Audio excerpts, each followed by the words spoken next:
Hello and welcome to the In the Pen podcast, a podcast about relievers, part of the Pitcher List podcast network. My name is Jake Crumpler, and as always, I'm joined by Pitcher List's bullpen expert, Rick Graham. Rick, how's it going? I know we have a podcast today. We're off next week, so listeners, enjoy the moment while we have it. But how's it going, Rick? How you feeling? Feeling good to talk about baseball. But yeah, it's a lot of fallout, I feel like, still from the trade deadline, especially when it comes to relievers and closer. I mean, we're going to talk about like 12 situations that are kind of up in the air. Mm-hmm. So yeah, it's that time of year where those chasing saves or in need of keeping the lead in saves. It's like these little pickups, adding the guys like Jose Ferrer could be like a huge difference maker. It's like guys you didn't think of at the beginning of the season. That's right. Well, we thought about it, but that's why you listen to this podcast. All right. All right. Well, let's jump right into things as we've got plenty of stuff to talk about. We'll start off, as always, with the news, injuries, and transactions from the past week and the fallout of the trade deadline. We'll start it with our news, and this is still trade deadline adjacent, as Shelby Miller, who's been out for the past few weeks with a forearm strain, is expected to be activated from the 15-day IL tomorrow, which is Friday, to join the Brewers post-deadline trade. He was traded by the Diamondbacks to the Brewers in a very small deal, a very weird one that also included Jordan Montgomery going one way and a player to be named later going the other.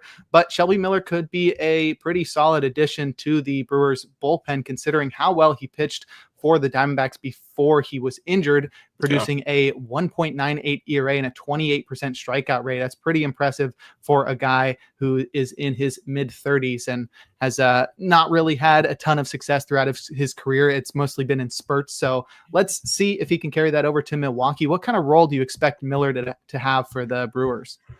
Yeah, I mean, it's like the Brewers clearly weren't looking to spend or move any prospects this year, but they were willing to, pay the rest of Jordan Montgomery's contract just to get Shelby Miller.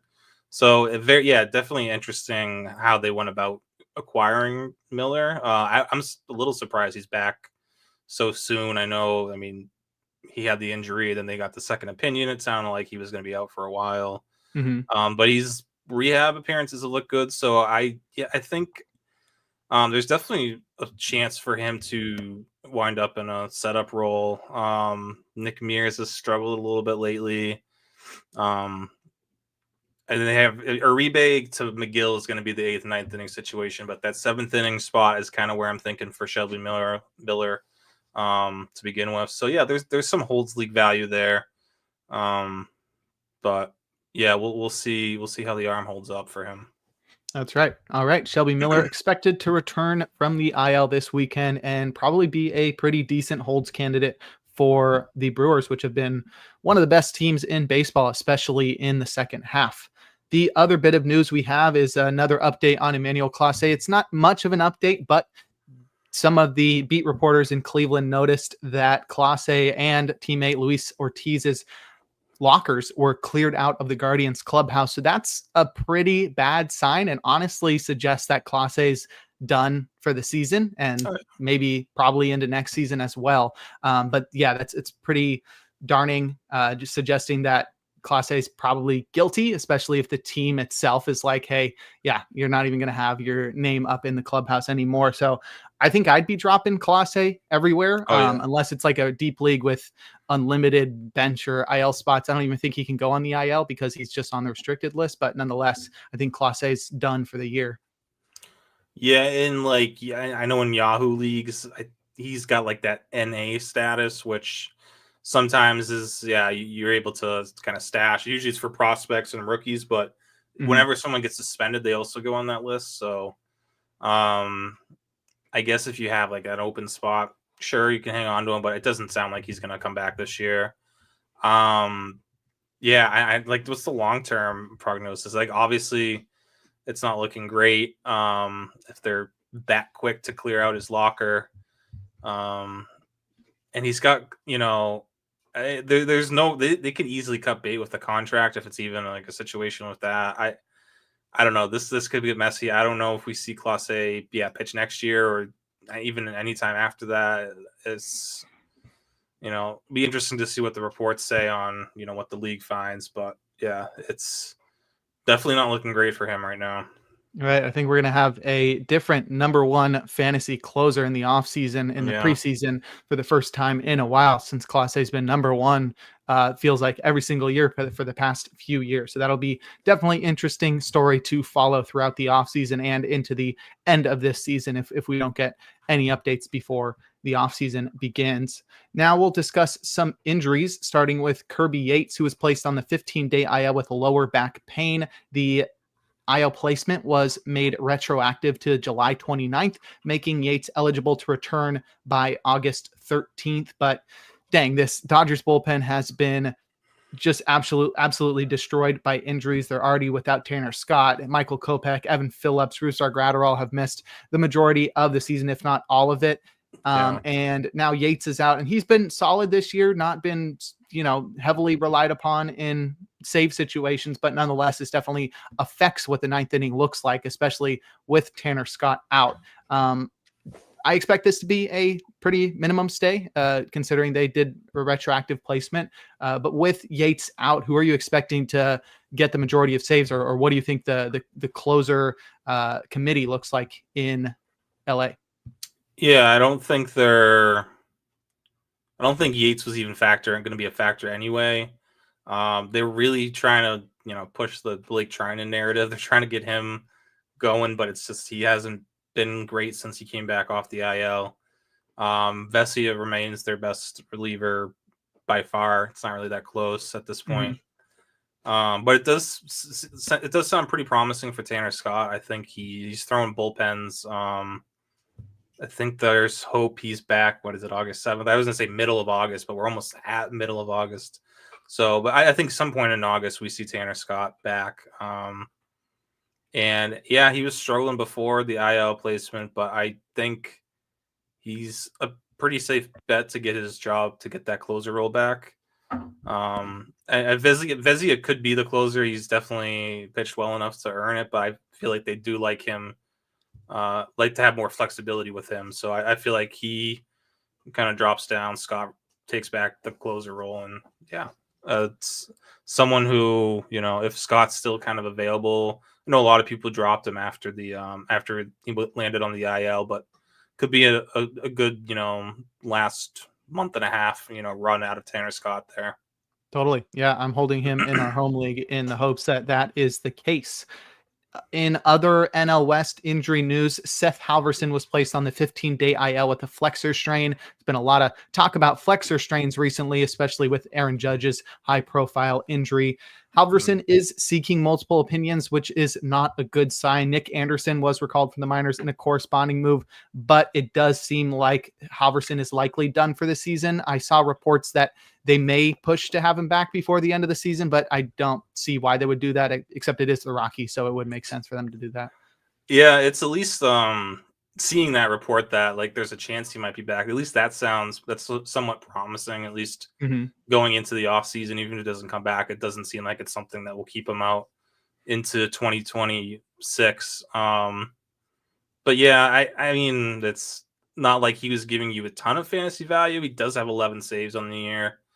And I don't think I want to chase anything else. I mean, it's going to probably be Victor Vodnik the rest of the way. And he had some spurts last year where he was viable.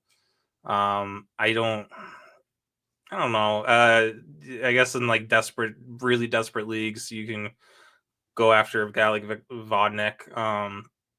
He's in that like tier now. If there's like 5 other teams, that it's just like you have to be really desperate in pretty much in roto only leagues, because in a head to head, I don't think Vodnik has like any real use at this point. It's because you're going to get bad ratios most likely, maybe 1 save a week. So it's really only deep rotos that you're looking at a guy like Vodnik. Yeah, I'd be steering clear as well because knowing the Rockies, they probably won't use him as the exclusive closer. They'll probably mix Nick and match here and Anderson. there. Right. I mean, Juan Mejia is pretty interesting, and Jaden Yes, Hill is that's back up, and Angel yeah. Chevilly's there as well. But Yeah. I don't think they're going to use the guys that are actually interesting anyway. Yeah, Mejia is the other guy in that bullpen that at least has like he has a 26% strikeout rate. So okay, there's something there maybe. Hmm. But yeah, this bullpen has a bunch of guys with like really good stuff. It's a between the Rockies and the Coors Field factor. It's just like Yeah. not working. They're not putting it all together. Yeah. No, they really need to sell that team and let somebody take over that actually has a passion for trying to figure out cores. Not related to relievers, and I forget that there's someone tweeted today. Who Bo Bichette had like three Yeah, home yeah. runs. I Yeah, saw that. like 3 home runs in the past 2 days there. And it's like Chris Bryant's had 2 home runs in the past Yeah, I 3 years at Coors Field. it was Chris Bryant has had 2 home runs and 8 RBIs at Coors Field Yeah. over the past 2 years, and Bo Bichette has Oh, had 3 home runs and 9 RBIs over the past 2 days in Coors Field. yeah. Bichette's been, I know this bullpen podcast, Yeah. Bichette's been crazy recently. Oh yeah. Absolutely on fire, which is very cool to see. But yeah, the Chris Bryant saga is sad to say the least. Yeah, I it mean, really just is the at the end of peak the that day. he had Yeah. as a rookie of the year and then MVP and World Series champion for the Cubs was like really hard to top. And it was just downhill so fast from there. Like it felt like he was on like a clear Hall of Fame path. Oh yeah. And now he's just, nobody thinks about him at all. He was one of my favorite like non-Red Sox players around the league. Like yeah, Chris Mhm. Bryant was up there. Yeah, I know it's tough to see. Crazy. Yeah, Yeah. what the Rockies will do to a fella. Mm. All right. Our last injury involves Kevin Ginkel, who was initially placed on the 15-day IL and then shortly after moved to the 60-day IL. He's dealing with a shoulder sprain, and this ostensibly ends Kevin Ginkel's 2025 campaign. The injuries to Diamondbacks closers this year have just been off the charts. I mean, anybody named the closer has just had the worst injury luck. We had 4 a lot guys of now. right. We had a Yeah. lot of talk about Martinez and AJ Puck earlier in the season. And then we just discussed Shelby Miller, who was out until he moved to another team. And now he's all of a sudden he's And now back. he's healthy. Yeah. Right. But Kevin Ginkel is the last one to do that. So the Diamondbacks have not named a closer. Maybe that's a good thing for their injury health moving forward. But I think it's a bad thing for fantasy purposes. Andrew Hoffman, who they acquired at the deadline from the Royals for Randall Grichuk, was recalled from the minors. I don't expect him to factor into the ninth, though he does have pretty decent numbers. It's been weird, though, since Ginkel's been out because they don't seem to want to use Graveman in the ninth, but also they have all these lefties that are recording these one-off saves. And I thought for a second Kyle Backus might be the guy because he got a save on Monday and then got an opportunity on Wednesday, but he blew that save, and now I just have no clue again. Yeah, and I mean, like Backus has been fine, but not. I don't know. This might be. They're giving the Twins a run for their money as far as worst bullpen right now in baseball. Mm-hmm. Between those two, you really can't recommend anyone. Yeah, Kendall Graveman, 11% strikeout rate right now in 15.2 innings. Yeah, there's just. I hope it's one of the, like a younger guy like Hoffman maybe can take the job and run with it. It's tough that Murillo kind of phased out. He's still in AAA. Somehow he's still in AAA despite some of these guys being on this bullpen. Yeah, looking at it, there's really no one to recommend. I mean, Backus was kind of interesting. Mm-hmm. Just not a huge strikeout guy, but it's a crafty lefty who throws tops out at like 90. Him and Sal Frank are kind of the same guy. Yeah. And so it's neither one screams closer at all, but the only saving grace I see in this bullpen is Ryan Thompson coming back. I saw that he started a throwing program like 3 weeks ago in mid-July, but have had seen no updates since then. So if he comes back, I think he would be the top option right away, though it's been not a great season for him either. He still would be the clearest, best reliever in the bullpen. Tori Lavulo loves him. He would definitely go to him in the ninth. Remember, he was going to him in the ninth over guys like Justin Martinez and AJ Puck last year at certain spots. So Yeah, I think if Thompson's healthy, he would be the guy. So yeah, if he comes back, then all of a sudden it's like, all right, there might be some safety here. There might be a consistent save getter, or however many saves that Diamondbacks get the rest of the way. But I'm not chasing Kendall Graveman. Just No. not. Yeah, that's all set with that. Yeah. All right. Now let's wrap up this section with some transactions, starting with Dauri Moreta, who was recalled from the minors. He missed all of last season with an injury that I can't quite recall, but I'm glad to see him back. He's the guy. For some reason, I just remember so clearly that Pitching Ninja gif of him throwing like a backward slider where he threw a slider that somehow broke arm side. Really weird. Nonetheless, he's had some success at AAA. He was pretty solid in the majors prior to missing all of last year. 2.56 ERA, 36% strikeout rate at AAA. And that Pirates bullpen is, I wouldn't say barren, but they did lose Caleb Ferguson and David Bednar. So there's room for Moreta to earn some holds here. Do you think that's possible? Yeah, they've moved Carmen Mlodzinski into a setup role. But I've always liked Moreta. I feel like he might be able to slide in that secondary setup role. And the way Dennis Santana's really been struggling lately, maybe perhaps we see Isaac Mattson or Dauri Moreta get a chance to get some saves down the stretch. But yeah, it's exciting. I mean, it's been a while since we saw Moreta. Last time he was healthy, he was pitching well for the Pirates. I do see the velo is a little bit down, but for the most part, it's good. I mean, the slider is his bread and butter. That's his slider's such a nasty pitch. So it's good to see him back. Yeah, I think he can be a factor in holds leagues, and potentially, we'll see how if Santana has another, blow up in the next week, maybe we get a chance to see Moreta or Mattson in the ninth inning as well. All right. Next, we'll discuss PJ Poulin, who was claimed off waivers from the Tigers by the Nationals and then was recently recalled from the minors. He's a 28-year-old rookie left-handed pitcher, so doesn't really have age on his side, but he's looked really solid at AAA this year with a 3.38 ERA and a near 34% strikeout rate. And in a Nationals bullpen that is actually something that I would describe as barren, there's a possibility that he starts factoring into the late innings there. There's really not much going on there outside of Ferrer, Cole Henry, and Connor Pilkington. So I think Poulin could be somebody that factors in there. Clayton Beater was also recalled. There's a bunch of fresh faces in that Nationals bullpen, but any opinions on Poulin? Is that just somebody to sort of write off as, just a fluke good season at AAA that earned him a call up? I'm not I'm not too interested in him in holds leagues, but I feel like it is a bit interesting that they went out and added another lefty on waivers to, add to a bullpen that's already got a few lefties. But it signals to me that if it wasn't already clear before, that Jose Ferrer is their closer. And they got, Pilkington, Poulin, and perhaps Ogasawara as their lefties. I think I got that right. As their that was perfect. As their lefties, but yeah, this bullpen is really, it's another one that's just like, Pilkington has a pretty interesting, resume so far in 7.2 innings, like 30% strikeout rate, 2.35 ERA. Not sure how long this lasts, but yeah, and Henry was a kind of a top middle, prospect for Washington and as a starting pitcher at one point. So between those three, they might have a chance here to figure out some sort of consistency at the back end, but they haven't had a save chance since the deadline, since they traded Kyle Finnegan. So just waiting to see Ferrer hopefully get his first save at some point soon. Fingers crossed. Yeah.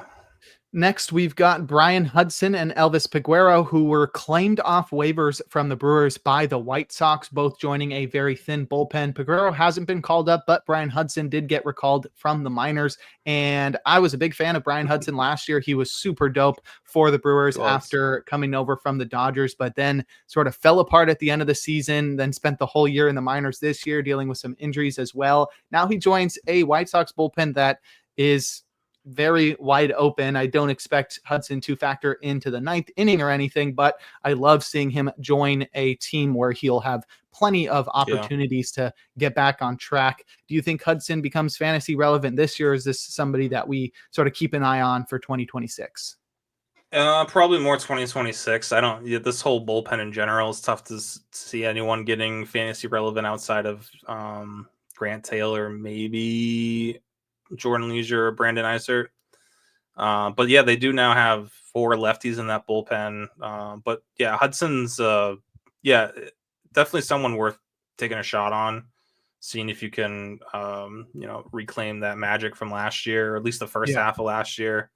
The second half of last year into this year hasn't been great, but still able to miss bats. Doesn't throw hard, but he's 6'8", 250, and has pretty good strikeout numbers. So for a team like the White Sox, yeah, even though they're kind of already have a few interesting lefties in there, it's definitely worth a shot with Hudson. See what happens with him. Totally.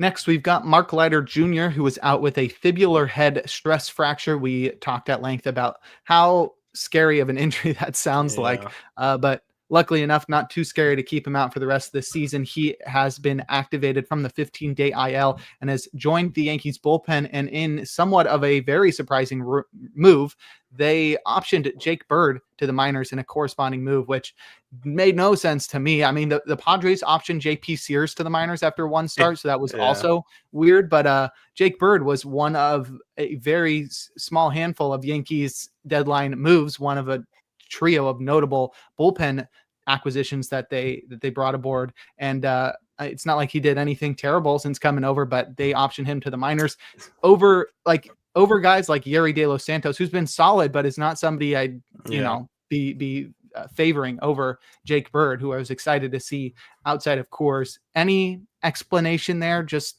weird roster construction type stuff, or anything to read into here? Do we expect Bird back? Yeah, I mean, I don't know. At the end of the day, when Fernando Cruz is working his way back, I think Cruz takes De Los Santos' spot, and then I think Bird was going to get optioned no matter what, unless there was more injuries to happen here. Yeah, I think Jake Bird's kind of going the way of Scott Efros. Remember when? That was another kind of big Yankee deadline addition. That how he's just buried in the minors. Were we calling him the next Clay Holmes when that happened? He probably, definitely for sure. I mean, he was awesome with the Cubs, right? Funky delivery and not a Wonder huge who they strikeout got guy. for him. There was a decent pitcher that went back. I think what's his name was I think Hayden Wesneski went back in that deal. I can't figure it out. That might be wrong, but I feel like Wesneski was part of that Efros deal. But it was Wesneski. Yeah, so but then he got traded to the Astros. But for who? Gosh, that was in the Cam Smith, or that was in the Kyle Tucker trade. Yeah. So, that's how that tree goes. Turn Efros into Kyle Tucker. That's pretty good. Essentially, I mean, in a way, and Cam Smith, and Isaac Paredes, but Leiter Jr. coming back at least gives them some depth. I don't think Bird, even outside of Coors, it's he was really struggling up until the trade deadline. The last couple weeks, couple months, it's gone a little downhill for him. So we might not see him again this year. Next year, probably there's Weaver and Williams are free agents. But I think once Cruz comes back, that bullpen, if healthy, is pretty locked in. Outside of like maybe the eighth spot, the long reliever that they carry. But then if Loaizaga comes back, he's got to fit somewhere too. So, I don't think we see. I think part of the reason they went after a guy like Bird is he does have some options, so they are able to be a little flexible. And Fernando Cruz has options too, but the problem is before the injury he was one of their best relievers. So it's you can't you're not really going to option him, even if it's out of desperate need, because they have a lot of guys who don't have options. But I don't know. I feel like Bird's more of a depth piece for them, and hopefully, I think they're hoping that he factors in more next year. All right. Next one, probably pretty quick. Jorge Alcala was DFA'd by the Red Sox and then claimed off waivers from the Red Sox by the Cardinals. I don't think this is going to be fantasy relevant, but we've seen Jorge Alcala jump around on some teams now, and I still don't think he's lost the potential that he had when he was pitching for the Twins. He is pitching in the minors for the Cardinals, so that's not something that's going to be factoring into the major league club or into fantasy teams now, but definitely a name to keep an eye on, especially going into next season. Yeah, I don't want to give up on Jorge Alcala. I know it's probably time to. He's had 4+ major league seasons now under his belt. He's 30 years old, but the stuff's still very intriguing. And it's like, even with the Red Sox, there was like a 3-week spurt there where like, all right, he's their second best reliever. And then, 1 week, just like it happened with the Twins all the time, and it happened with the Red Sox. At least the Cardinals, I feel like that's a solid scenario for him where there's really a lot of openings potentially. I know it says he's in AAA for now, but I'm guessing he doesn't have any options. So unless did he accept an assignment to AAA? I feel like he'll eventually be on the major league roster. They probably just have to make another corresponding move. But yeah, there's a ton of opportunity in that Cardinals bullpen. So hopefully Alcala can figure things out there. The stuff still, there's a lot to mold there. It's just getting consistency from him. It's right. The thing. All right. And lastly, we've got Tyler Ferguson, who was recalled from the minors by the A's. He was demoted back in June on the 30th of the month. And since being demoted at AAA, he's pitched to a 0.90 ERA across 10 innings with a 20% strikeout minus walk rate. Definitely much better than he was pitching in the majors, and somebody that could factor into the closer role for the A's. We'll talk more about that later. Any quick words on Ferguson before we move on? Not really. I think, he's 32, so he should be pitching well at AAA, dominating AAA. This bullpen is just like, at the beginning of the season, if we knew that Mason Miller was going to get traded, I feel like Ferguson or Jose Leclerc would have been the guys we were like, all right, that's the next in line to take over. But at this point with Ferguson, he's definitely got some work to do to get back into that situation. So and we'll talk about the A's. I think there's an answer there maybe, but I don't think it's Tyler Ferguson. All right. Well, we'll get back to that in our next topic when we talk about some closer situations in flux. But first, we're going to take a quick break here on In the Pen. And we're back. Jake Crumpler here with Rick Graham on In the Pen discussing relief pitchers. We're heading into our first main topic. I guess you can only have one main topic, but we've got two today. And we'll be discussing a few closer situations that are in flux. Post deadline, we will move through the AL and then discuss some NL teams. We'll start with the Orioles, who traded away like their whole bullpen. Sir Anthony Dominguez, Andrew Kittredge, somebody else, Gregory Soto, somebody else. And Brian Baker. Then there you go. And Felix Bautista was lost to the injured list. So now they are in a situation where they're trying to determine who the closer was. Early on, it looked like it might be Corbin Martin. He got a save and then he got blown up and his ERA is now over 7.5. So that those hopes are probably dashed now. And Keegan Aiken got the most recent save for the club on Saturday. But Yennier Cano may be somebody who's the best fit for the role as a right-hander who has a little bit of experience pitching the ninth inning. But what do you think's going on here? Do you think Aiken's got the upper hand as he's got the most recent save, or do you think Cano's going to pitch his way into that ninth inning for the Orioles? Cano needs to just start pitching better in general. There's opportunity now for him. He's just not. He's just keeps struggling. I don't know what's been his issue this year, but it's been, night and day from last season. I mean, Keegan Aiken hasn't been great this year, but of the options left, now in this bullpen, I feel like he's by default the guy there. You can get, and I don't know what if the Orioles could be thinking that, he's got, I think, 2 more years left.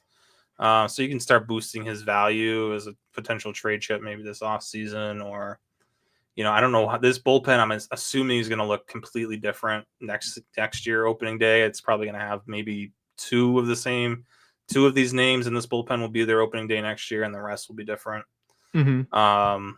So assuming the Orioles are going to try to, win again next year, I don't really know what their plan is.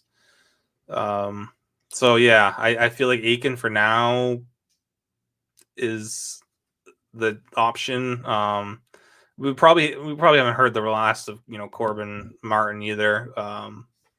But yeah, he's probably going to take a while before they trust him in a ninth inning role permanently. And I like Cade Stroud's kind of a relief prospect for them, but his strikeout numbers aren't exactly exciting at the moment. 16.2% K rate, but throws 95, 96.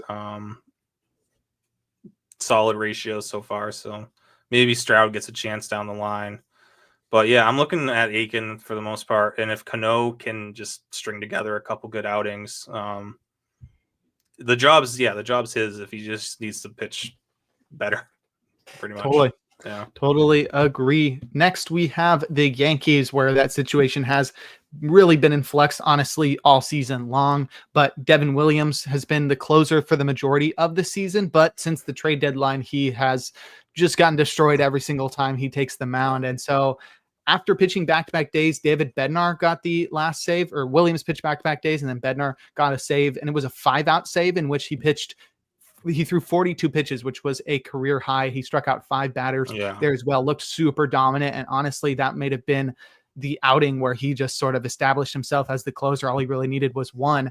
There were so many opportunities for a lot of guys to establish themselves this year, and nobody's really done so. So to see Bednar do that at this sort of crucial time really puts him in there. But there's still so many other names there after the deadline, with Camilo Doval and Luke Weaver still around too. So what do you see this Yankee bullpen shaking out like, and who are you holding on to the hardest in fantasy? I know, like, this Devin Williams season has been such a roller coaster, and he was like the best reliever in baseball for like a 3-month stretch, and then the last week just completely that's all it takes. And now his ERA is back over 5. And on Tuesday Williams pitched the 8th, and I believe pretty sure Bednar was going to get the 9th if they got there. And then the next day Bednar pitched the 8th and the 9th. So it kind of shows you where Aaron Boone's thinking. And for the Yankees right now, they're struggling. I mean, this is like make or break time. That's why you're seeing like Bednar pitching, getting 5 outs, throwing 42 pitches, which scares me a little bit. But hopefully, he's off today, and I would think he may even be off tomorrow, just to get him ready for the rest of the weekend. But yeah, I think it's Bednar's role right now, but I think it's going to be in flux for a little bit, at least unless Bednar just shuts it down for the next 2 weeks. Then, but that's Devin Williams had done that for 3 months, and now 2 months, and now he's out after 3 bad games. So, I have a hard time saying like Williams should be dropped, but if you have one roster spot for Bednar or Williams, it should be Bednar right now. Okay. So would you rank it like Bednar, Williams, Weaver, Doval? Yeah, I think Doval and Weaver kind of like, like another tier below, because I'm not, those will be the next guys up. I don't have like the most faith in Camilo Doval. Weaver I like better, but Doval having closer experience and Weaver being more, flexible in his role probably gives Doval the edge if we're looking for a third option. But I think I wouldn't totally write out Williams getting the role back, but for now it's Bednar. And Bednar needs to be rostered pretty much everywhere. That is pretty cool. All right. Next, we will move to the Tigers, where honestly could not have been more surprised at how this turned out. Kyle Finnegan went to the Tigers, and we were like, finally, he's not going to be closing again. There goes his fantasy value. And surprise to us, Kyle Finnegan got the last 2 saves for the Tigers, and Will Vest has been used earlier in ball games, which is weird to say the least, because Vest is still clearly a lot better than Finnegan, but AJ Hinch seems to enjoy thrusting Kyle Finnegan into that 9th inning role that he has been so used to over the past few years. Do you think this is going to change, or is it just Finnegan through the end of the year as long as he doesn't implode? That's the key, is as long as he doesn't implode, which, I mean, that as long as we've known Kyle Finnegan, within 2 months, there's going to be some meltdowns. So yeah, I mean, Vest has struggled recently, so that helps play into this Finnegan narrative. And it's one of the better landing spots for, and it's fine. Like in the beginning of the year, I was like with Carlos Estevez and Kyle Finnegan. Like if they land in Detroit or Kansas City, okay, like that's the only place I kind of have interest in them. And now they're both in Detroit and Kansas City. It's like it's a solid home ballparks to pitch in. Terrible division offensively. So yeah, a lot of it's not a bad situation for Finnegan, as much as he's metric wise not someone to get excited about.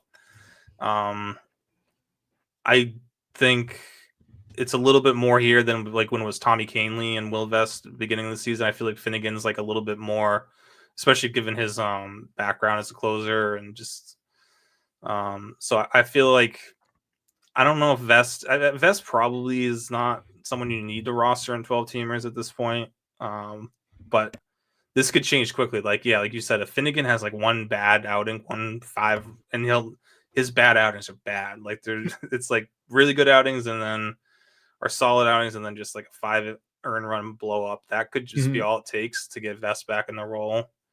Or they might just split it like Conley and Vest were doing earlier in the season, which hurts everyone. So I don't know. I guess for now, Finnegan deserves to be rostered in most leagues if saves are important. Vest might be best in a save plus hold league at this point, but even then, he has not been pitching well lately. So maybe he needs, he's already at 48 innings. Maybe he needs a little bit of a breather here, but I'm not giving up on Will. I bet you in the playoffs, like we talk about, what happened last year with Bo Brisky being the closer all of a sudden in Detroit. R.I.P. I know. I feel like Vest, even if Vest gets phased out here in the regular season, I think he'll be their go-to reliever in the postseason. That's totally kind of how I see it. Yeah, that makes a lot of sense.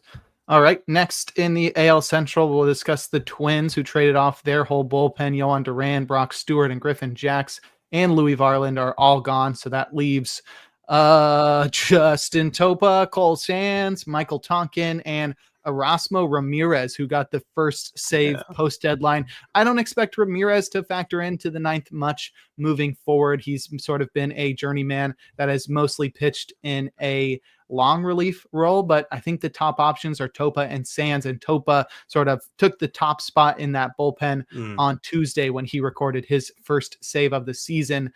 Who do you think has the leg up right now? I mean, all signs are pointing to Topa, with Sands being used before him in that game, but I don't know. Are you even targeting this bullpen in fantasy? Again, this is one of those, like, you have to be in a 16-team roto save only kind of situations. But yeah, Topa is the preferred option right now. Neither one, I'm trying to like look at anything to get excited about with either one of these guys, and it's really hard to find. But essentially they're not the worst ratio, guys out there. Just there's no strikeout upside, so there's a lot of balls put in play.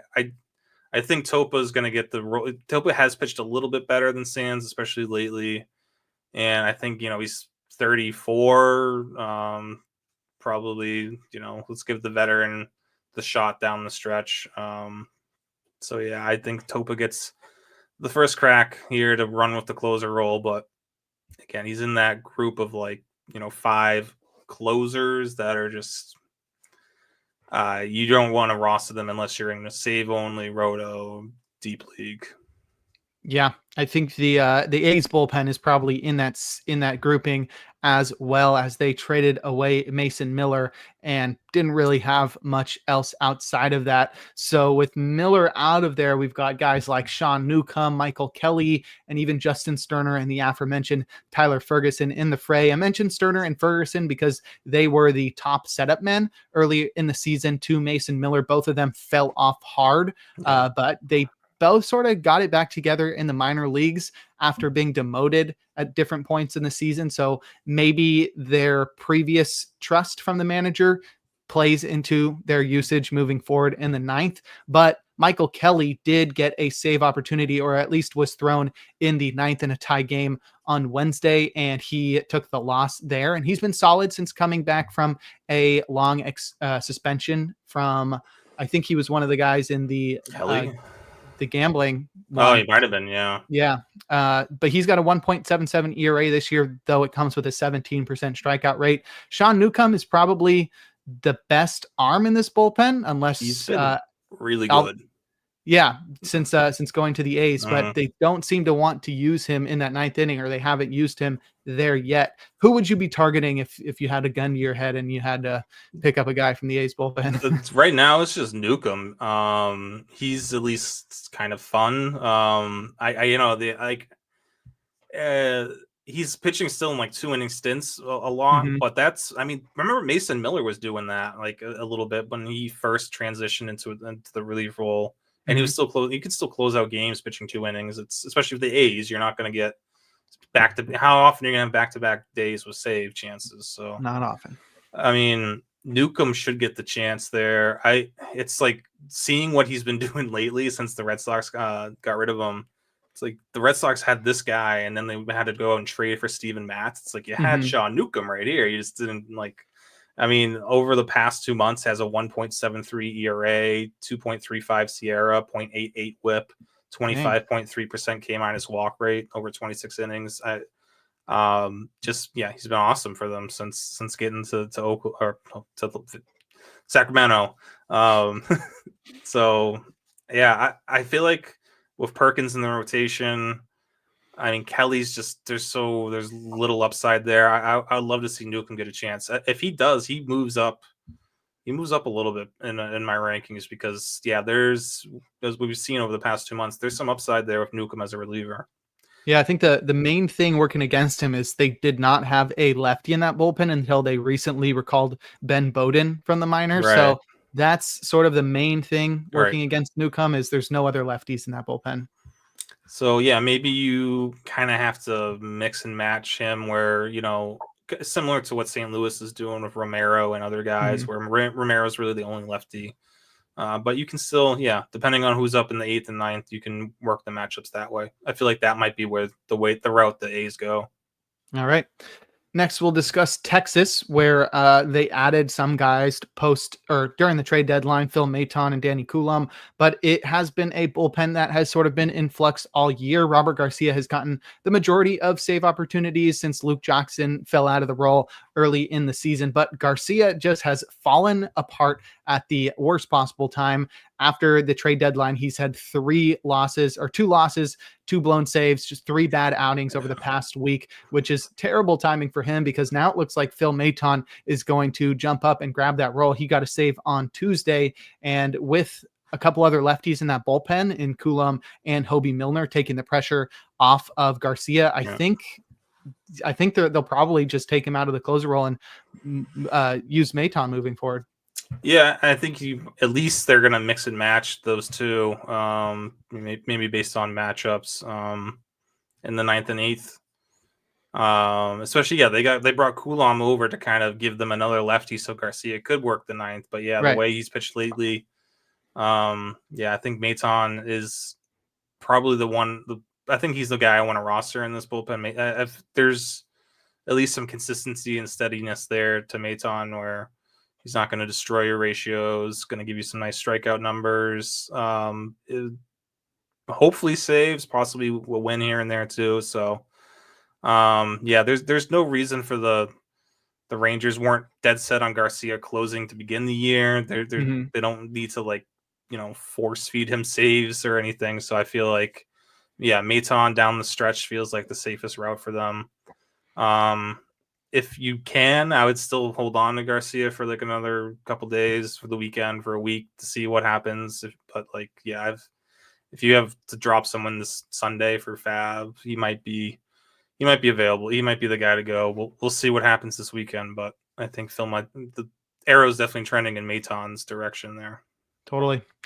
In Pittsburgh, Dennis Santana has been handed the closer role since after David Bednar's departure, and he has not done well with it. He took a loss last Friday and also took one yesterday on Wednesday. So not been great since being handed that closer role, and now his numbers are sort of looking comparable to some. That's what I was saying. Yeah. But now his numbers are looking very comparable, or honestly worse than Isaac Mattson, who bests him with his 2.36 ERA and 28% strikeout rate. I don't think that's going to immediately thrust Mattson into the role, but I think it should have us asking the question how long Santana can continue to blow saves until the Pirates start to switch things up. Yeah, like we talked about with Moreta too. It's like between Mattson and Moreta, those two guys might move Santana down the pecking order eventually, especially if Santana continues to struggle. It's not like he was striking out the world to begin with. I mean, he's had good ratios this year, but some of the other metrics are it's not quite the 2024 second half Dennis Santana where he was one of the best relievers in baseball. It's been a different version of him this year. So yeah, I feel like Mattson might sneak. I feel like he deserves the next chance. He's been really good for them over 26 plus innings. And then, yeah, if Moreta can stay healthy too, I feel like that they give Santana real competition there, where some of these other, bad team closer situations like Washington, it's like Ferrer doesn't really have much competition, but in Pittsburgh, I feel like Santana's got at least two guys here, and Mattson and Moreta to push him potentially. Definitely.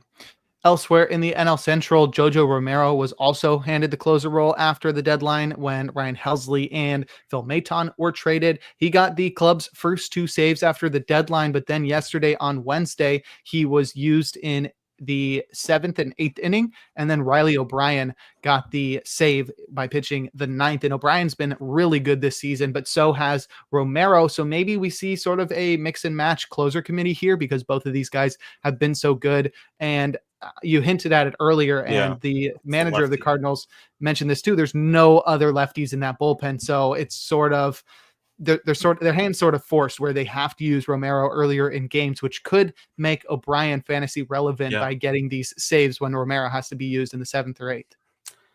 Yeah, on Wednesday it was against the Dodgers, and they had to bring Romero in the top of the 8th inning to get Shohei Ohtani. Course, because like why would you use Romero in the 9th when you got Ohtani up in the 8th? Right. Let's get their best lefty out with Romero.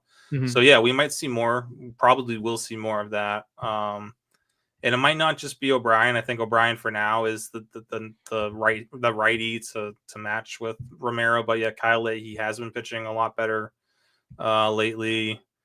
It'll be nice to see like something from Andre Granillo down the stretch. Hopefully we see some good stuff there. And then Jorge Alcala, like we talked about, maybe late September, if he pitches well, he can kind of sneak into some sort of high leverage role there too. But I think Romero, this is kind of like in a way what the Red Sox were doing with like Chapman earlier in the year, where he was getting most of the save chances, but they would go to Slayton or Weiser depending on matchups in the 8th and 9th. So Romero's the preferred guy to roster, but yeah, O'Brien still has some interest especially in deeper leagues or NL onlys. All right. In the NL West, the Padres added Mason Miller to an already stacked bullpen at the deadline, and it was pretty much stated outright that Suarez would hold on to the closer role. But then after just pitching 3 times in 5 days, they gave Suarez the day off to let Mason Miller get a save pitching on back-to-back days. He got it successfully, but I'm not sure if that means that Miller's going to factor into more saves moving forward, or if it was just a weird one-off day. How do you see this shaking out? Do you think it's just going to be Suarez holding on through the end of the year, and then they sort of mix and match in the playoffs? Or do you think we could see both of these guys factoring into the 9th? Yeah, I feel like they don't want Suarez now that they're able to afford it. I mean, they've been able to afford it all year, but they probably are just trying to limit Suarez back-to-back Sure. usage. But I mean, looking at it, he doesn't pitch that often back-to-back. It has happened. But yeah, probably just being cautious with him. But I think he is the favorite for saves. But we saw last year when they went out and got Tanner Scott, and then the last week of the season, Scott was the guy getting Scott was the trusted reliever. Suarez kind of got phased out and he struggled down the stretch. So definitely wouldn't rule out Mason Miller taking over that role at some point. I mean, you can't. I don't know. It's like hard to say what to do roster wise with Miller. If you're on a 12 team, I feel like he should still be rostered, right? I don't know. It's. I'd hold on to him. I mean, the strikeout upside's crazy. Yeah, especially in. I mean, maybe he's more important in head to head where he's helping you for sure in a couple categories, or I don't know. I have just a hard time dropping him unless it's for like David Bednar or something. It's. I feel like you got to hold on to Miller, see what happens there. Because I mean, Suarez is not a given that he hangs on to this role. He's pitched well above where his metrics kind of have him at. So there could be a couple blow ups here in the near future, and Miller could easily slide into that role. So I wouldn't give up a Miller yet. All right. And lastly, in San Francisco, after the departures of Camilo Doval and Tyler Rogers, Randy Rodriguez was anointed the closer in San Francisco. He then got a save and then promptly blew his next one in pretty dramatic fashion, but he did bounce back on Wednesday with another save. I don't think he's going to lose the closer role, but there's definitely it's definitely worth paying attention here, because if Rodriguez starts to face some regression, that's likely due. I know he's been incredible this year, and his 1.5 ERA is pretty well deserved. It does seem like there's a possibility that with this large workload in just his second major league season, that maybe he starts falling off down the stretch and Ryan Walker gets another shot, because Walker's definitely been a lot more solid in the second half and definitely a lot more solid than he was to open the season. So there's certainly a possibility that Walker steals this role from Rodriguez before the season's over. Yeah. Wouldn't be surprising at all for them to go back to Walker. It's been a little rocky for Randy Rodriguez lately. I want to say I'm confident that he'll pull out of it and be the dominant Randy Rodriguez we saw in the first half again, over the next month and a half. But you never know. He's someone who hasn't thrown a lot over the past few years. He's had a lot of injuries, so maybe things are just slowing. He's slowing down a little bit, getting a little fatigued. And for the Giants, they could just maybe they put him on the IL, give him some rest, and then Ryan Walker gets back into the role. So something to monitor more than something that's actionable right now. Right. But I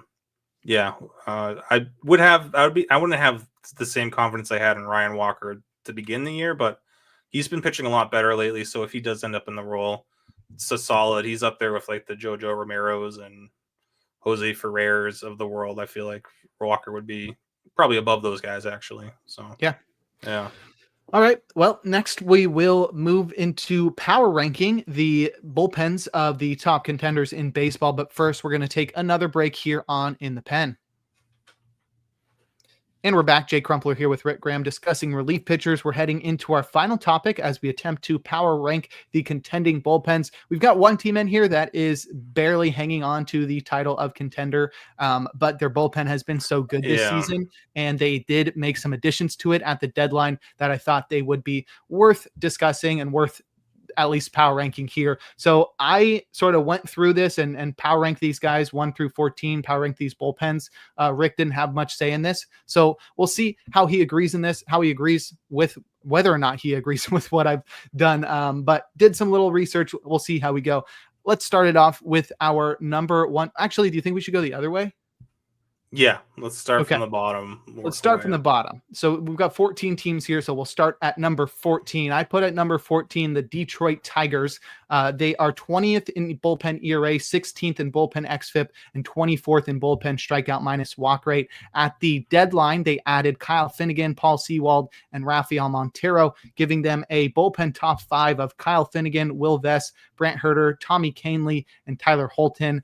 Maybe Paul Sewald can factor into that. But for me, it's like the names didn't really jump out to me. They haven't actually had too much success this year, and their underlying metrics aren't outstanding either. Amongst the contenders, I feel like this is probably the weakest bullpen out there. And then they didn't do a lot to support it at the deadline, bringing in Kyle Finnegan, who I think is overrated in my mind. So I don't think that's like a huge boon to that bullpen. And then the other guys they brought in are probably not really even going to be factors. Do you have any problem with Detroit? Would you be moving them up? Do you agree that they're the worst contending bullpen? Yeah, I'm trying to see who I could put them over. Yeah, no, I don't think there's no standout reliever here, and even the depth's like shaky. Vest is the best option, but he wouldn't be he wouldn't be the best option on any of these other teams. So yeah, I feel like Detroit, somehow the best team, one of the best teams in baseball, has the worst bullpen going into the playoffs, but they'll make it work somehow. They'll figure out it. Hinch does do a great job mixing and matching with what he has, so I'm sure the bullpen won't be the biggest issue in the playoffs. All right. At number 13, we have the Chicago Cubs. They have the 13th best bullpen ERA this season. They're 22nd in xFIP and 21st in strikeout minus walk rate. At the deadline, they brought aboard Andrew Kittredge and Taylor Rogers. They already had a bunch of lefties there. Andrew Kittredge isn't really overwhelming, but that gives them a top 5. That's probably Daniel Palencia, Brad Keller, Andrew Kittredge, Drew Pomeranz, and Caleb Thielbar. Really not outstanding. A lot of old names. Nobody is, all-star worthy other than Palencia, who's been really solid this year. I think this would have looked a lot different if Ryan Presley panned out and Porter Hodge was able to support last year's pretty dope rookie season. But it's really not the most outstanding bullpen, though the numbers are better than what the Tigers have been putting up. And that's really the only reason they landed at 13 and not 14. Yeah, I'm a little bit more. I feel like looking at like Palencia versus Vest, I would lean Palencia, and like Keller or Finnegan, I'll go Keller. Kittredge, Conley, Kittredge, Pomeranz, Thielbar, Holton, Herter. I feel like the Cubs probably have the edge there too. So yeah, I feel the Cubs are a little bit better. But yeah, there's you're relying on these veterans to last through October. And then what's Palencia going to look like in October? I mean, this is a guy who kind of came from out of nowhere to be their shutdown closer. Is it going to last through September, October for them? Right. If not, yeah, they like what's the backup option? Hoping Brad Keller hangs in there too. It could get really dicey there. Right. Like Andrew Kittredge might end up closing out games for them in October. That is a scary thought, though he has some experience closing as he did so for the Rays back in the day. Oh, yeah. At number 12, we start getting into some teams that have performed really well this year, but the underlying metrics don't suggest that that's going to be the case moving forward. And then they didn't do a lot at the deadline to really help their bullpen. So at 12, we have the Mariners. They're 9th in bullpen ERA, but they're 23rd in bullpen xFIP and 20th in strikeout minus walk rate. And then they only brought aboard Caleb Ferguson to help out that bullpen. Their top 3 is solid, or actually really good. Andres Munoz, Matt Brash, and Gabe Spear. And it starts to fall off a little bit with, who is that? Bizardo, Edward Bizardo, and Carlos Vargas there as well. I think you can put Caleb Ferguson will be in the running there, but I think it's a pretty solidly deep bullpen. The Mariners are pretty good at finding names. I have a lot of faith in their 7, 8, 9, and they've had a lot of success this year, but the numbers suggest that they are likely going to regress negatively, and they didn't bring anybody aboard to sort of offset that. Yeah, they're like, if they lose one of those, top 3 relievers, then all of a sudden your playoff bullpen yeah, you're looking for your start, and their starters can go deep into games. We know that, but like, Mm-hmm. yeah, having that lockdown 7, 8, 9, and even Ferguson as an extra lefty, like that's fine. But if you lose, like, there's no depth really behind that. It really drops off of Bizzardo and Vargas, Cower. Um, so yeah, it's solid at the top. Those top three, really good. But yeah, the depth there is a potential issue for them. But I think, yeah, between them and like Boston, very close, very close. But yeah, I can see where you had Boston ahead of Seattle. Yeah, it's definitely close, and they're in a very similar situation. So I had Boston at 11. They're fifth in bullpen ERA this year, which is pretty spectacular. But then they're 18th in bullpen xFIP and 18th in strikeout minus walk rate, and they only brought aboard Steven Matz to offset that oncoming negative regression.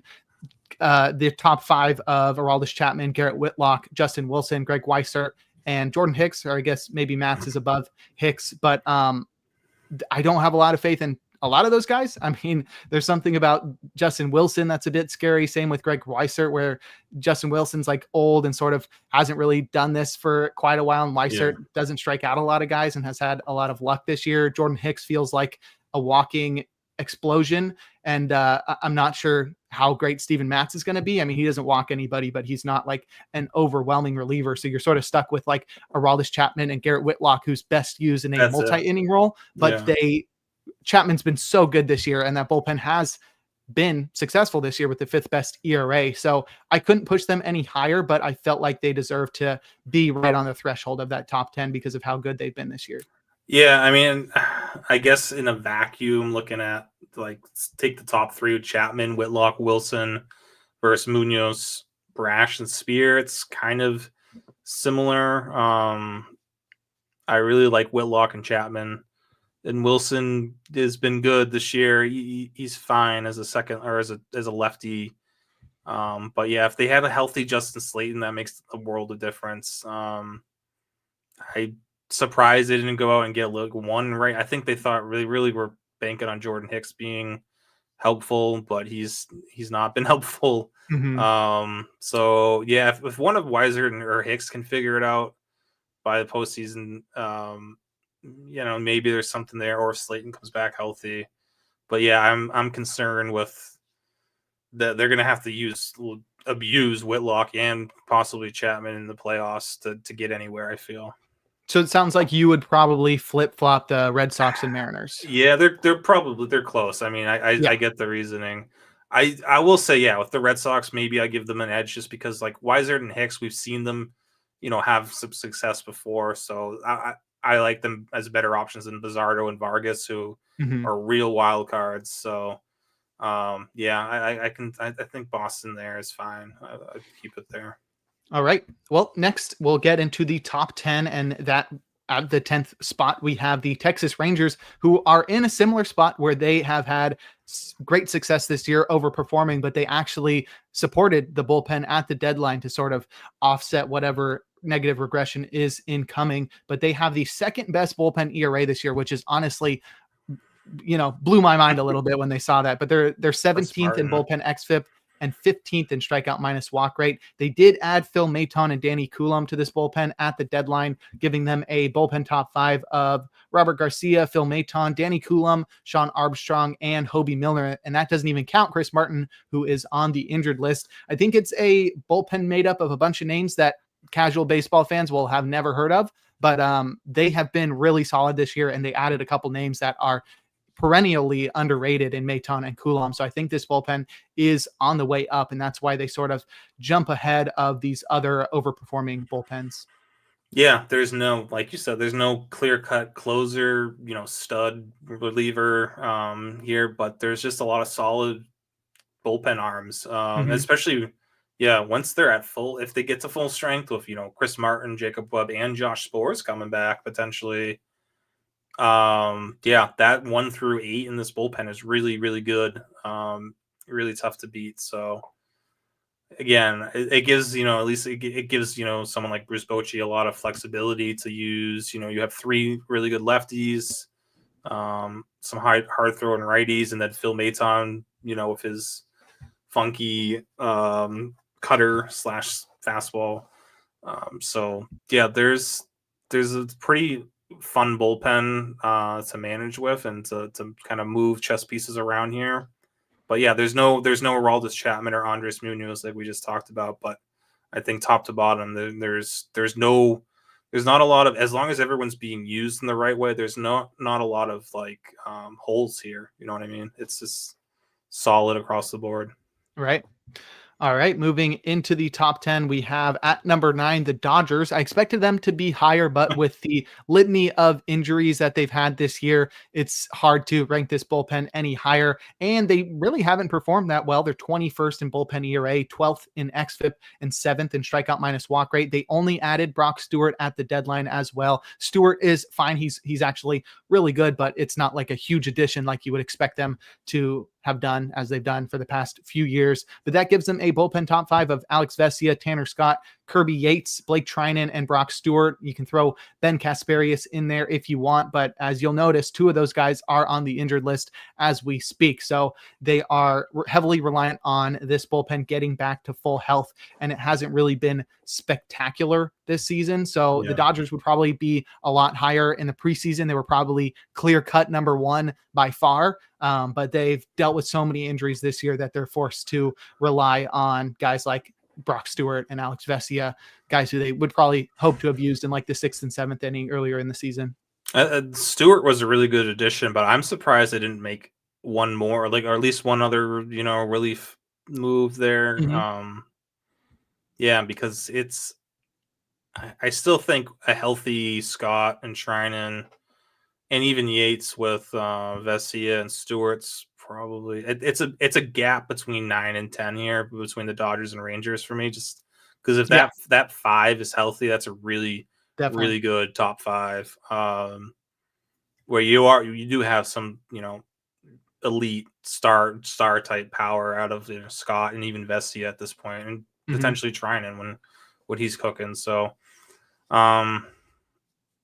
but yeah, as things stand now, I think 9's fair. I think Milwaukee's one team where I could maybe make an argument for the Dodgers over them, but Milwaukee at the top's been so good too. So, I think this is fair.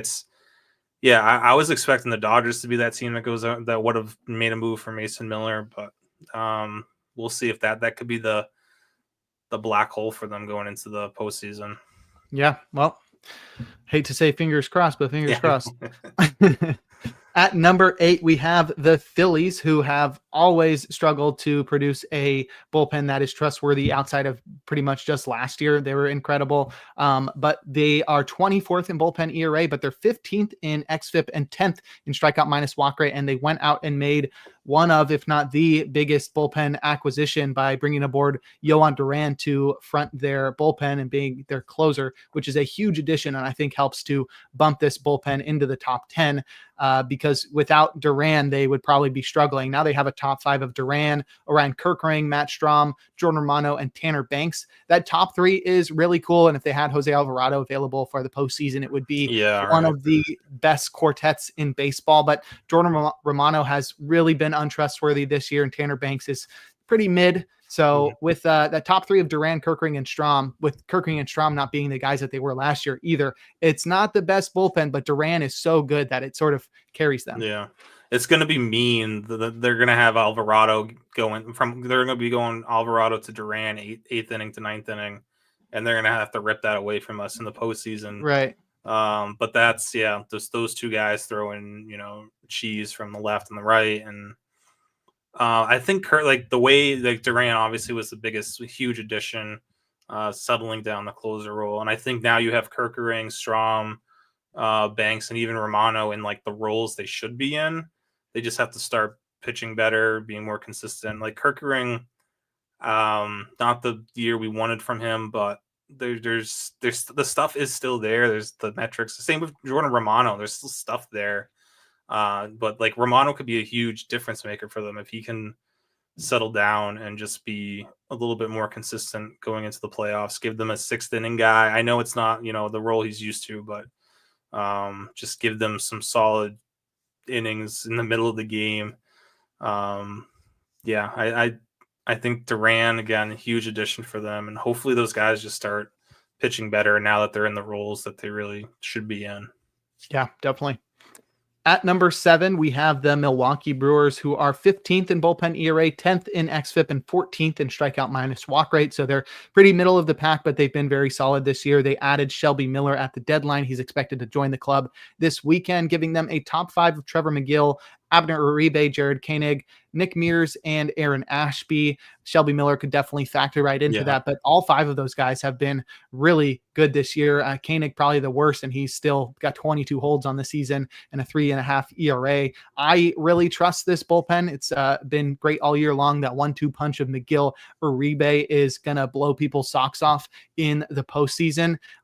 They haven't had quite the success that would vault them into the top 5, and they didn't make a ton of additions at the deadline that would do the same. And I think they lack a little bit of depth outside of those 5, but I still trust this Brewers bullpen more than any of the bullpens before it.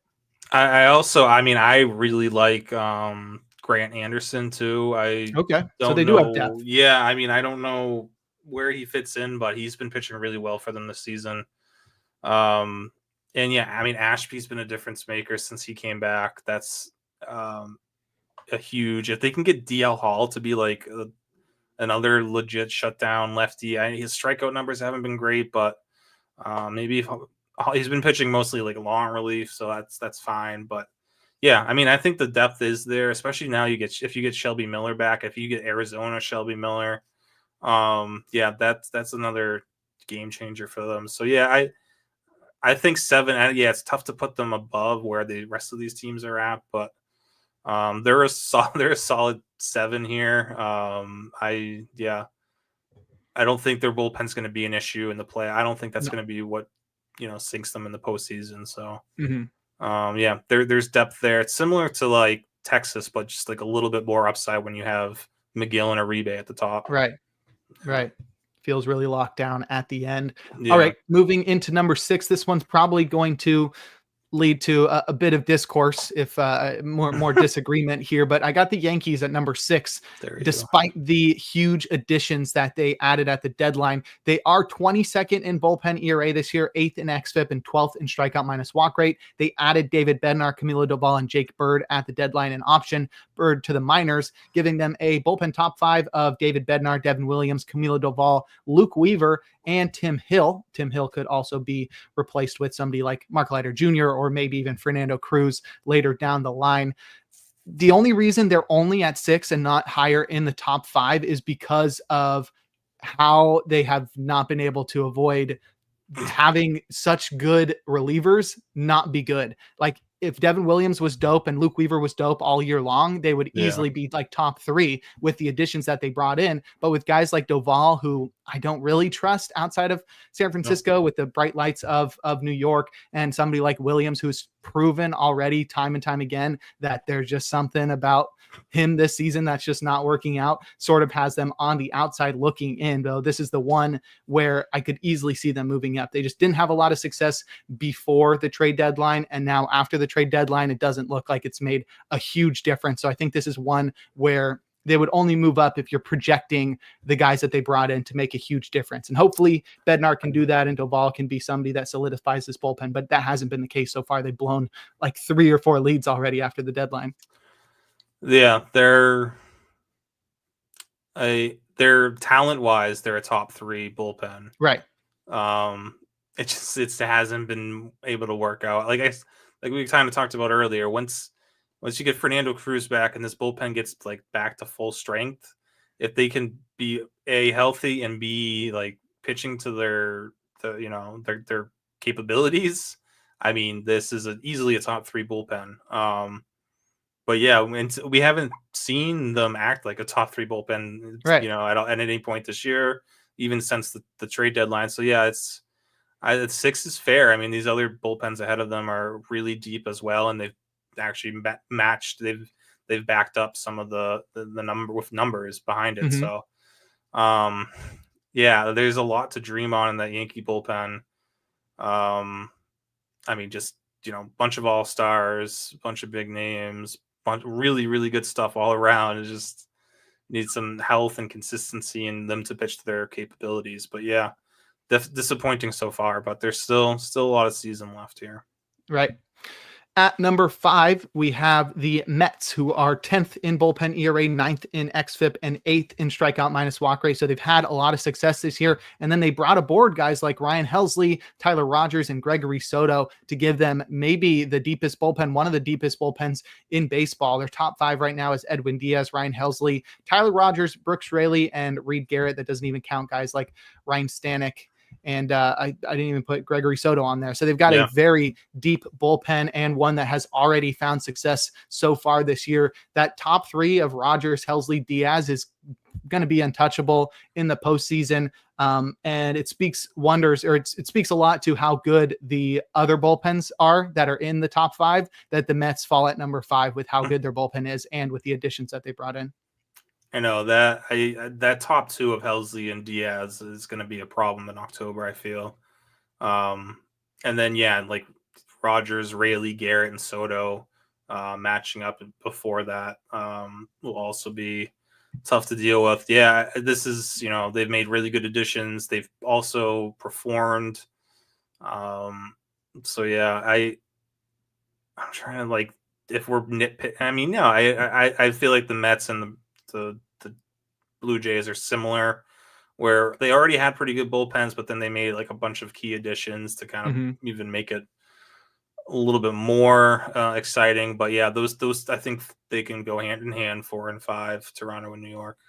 Yeah, certainly an argument to be made to flip-flop them. But yeah, Toronto Blue Jays at number 4. They're 14th in bullpen ERA, 7th in xFIP, and 3rd in strikeout minus walk rate. And then they brought aboard Seranthony Dominguez and Louis Varland to make that bullpen a little deeper. And I honestly think they've got the deepest bullpen out of anybody, with the top 5 of Jeff Hoffman, Yariel Rodriguez, Seranthony Dominguez, Louis Varland, and Brendan Little. That leaves out guys like Braden Fisher and Jimmy Garcia and Tommy Nance and Mason Fluharty. They've got such a deep bullpen. Not a bunch of names that I think casual baseball fans will be super familiar with, but Hoffman has been pretty locked down outside of a few blowups, and the rest of that bullpen has just been so underrated and so good all year long. And the guys that they brought in, I think, are really good additions as well. So that supports a bullpen that was already one of the best in baseball.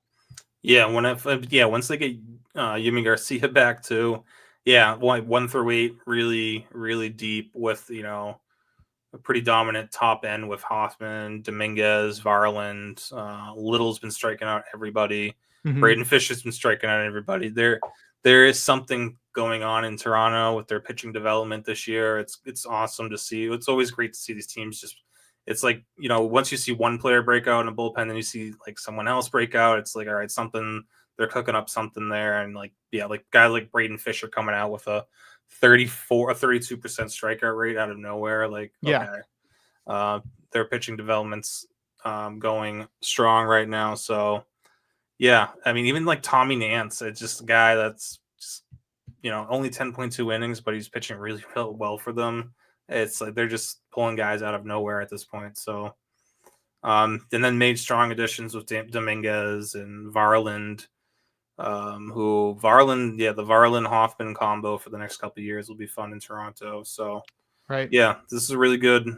Again, 1 through 8, unlike some of these other teams, you can really go 1 through 8 and not have a weak link here. But the top end, there's a lot more upside here than with Milwaukee or Texas. At number 3, we have the Houston Astros. They definitely had an argument to be number 2, but they added nobody to the bullpen at the deadline. Yeah. I don't blame them. They had the 3rd best bullpen ERA, the 4th best xFIP, and the 1st best, or just otherwise known as the best, strikeout minus walk rate in baseball out of their bullpen. So they added nobody at the deadline, but they didn't really need to, with guys like Josh Hader, Brian Abreu, Brian King, Bennett Sousa, and Steven Okert filling out that bullpen. I don't think this is the deepest bullpen, especially with guys like Hector Neris still on the roster and Caleb Bort still pinching there. But that top 5, despite not having and not having the name value that other teams have, I think sort of makes it a little bit weird to see them in the top 3, especially ahead of like the Yankees and the Mets. But the Astros have been super good this year, and Josh Hader's just been incredible. Brian Abreu's been untouchable, and King, Sousa, and Okert have been a trio of southpaws that have been underratedly incredible. Yeah, those all. I mean, the 4 lefties in Abreu there have been just outrageously good. I really wanted to see them add at least one righty to that mix, to give Abreu a little bit of a break from being the relied on righty in that bullpen, because Orton, Neris aren't those guys. You can use them in the back end of the back of the bullpen, but not those in high leverage spots. So, all right. I was wondering, if they might add like Ryan Presley, but we don't know what's left in the tank there. It would have been. I thought they would have made a trade for. I know they didn't need bullpen help, but just add a righty there. I think that could have they added like a significant righty that could have moved them up into the next spot, into number 2 for me. But yeah, it's hard to argue the numbers, but it's like I'm thinking of like the Red Sox right now are doing a really good job against left-handed pitching, and just like they'll be able to combat those lefties. I think in the playoffs, there's a couple teams who can expose like that left-handed bullpen of theirs. So we'll see how it plays out in October. But yeah, it's a very interesting group with just all those lefties striking out everybody there. Right. At number 2, we have probably a surprising name for most. We have the Tampa Bay Rays, who have performed really well all year long and then added a couple of very significant names to their bullpen. They were 8th in bullpen ERA. They had the best xFIP in baseball and the second best strikeout minus walk ratio. And they added Griffin Jax, who's one of the best relievers in baseball, and Brian Baker, who's really underrated, giving them a top 5 of Pete Fairbanks, Griffin Jax, Edwin Uceta, Garrett Clevenger, and Brian Baker. I mean, that's pretty hard to deal with. And then that doesn't even account for somebody like Mason Montgomery, who hasn't really put it together, but has incredible stuff. I don't think the Rays are going to make the postseason, but the fact that they added some guys suggests that they thought they had a chance. And nonetheless, next season, this is going to be one of those bullpens that has a case for being the best in baseball, because Edwin Uceta has been much better down the stretch, and seeing Jax pair with Fairbanks and Uceta is going to be pretty deadly. Yeah, I think, like you said, like this bullpen is going to be back next year too. I mean, I'm sure they'll probably move one guy because it's the Rays. They'll move some guys around, but for the most part, they have a 7% chance at the playoffs this year, so we might not see them in October this year. But for next year, with everyone returning, it's really, really the Padres of the East with. You have kind of like Fairbanks, who's not the best reliever in that bullpen, but he's the closer, kind of like Suarez. And then you have just Jax. Uceta has been so good lately. I mean, Uceta has turned a corner. I wasn't sure if that was ever going to happen, but yeah, he's back to being Edwin Uceta from last year. I still have high hopes for Mason Montgomery. We've seen what Brian Baker has been able to do this year. And Clevenger is such an underrated lefty for them. He's been so good. It's typical. This is like old school Rays where you can win with a bullpen and like some, solid 5 inning starts from guys. It's not working for them this year, but maybe next year they return back home to the Trop or wherever they end up playing. Hopefully they get better results. But yeah, this unfortunate, because I love seeing like this bullpen would be really fun to see in October. But yeah, we'll probably won't see it until next year in any big games for now. Right.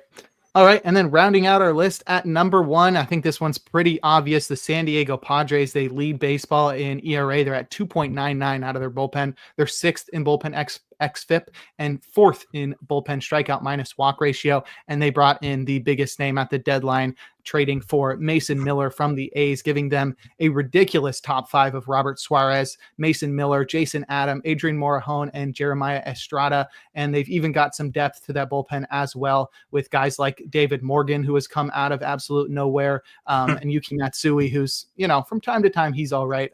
Wandy Peralta is still pitching for them, which is interesting. But that bullpen has the success. It has the names. It has the underlying metrics. It's got everything. Matsui's the weak link there. Peralta's been Yeah. pitching pretty well.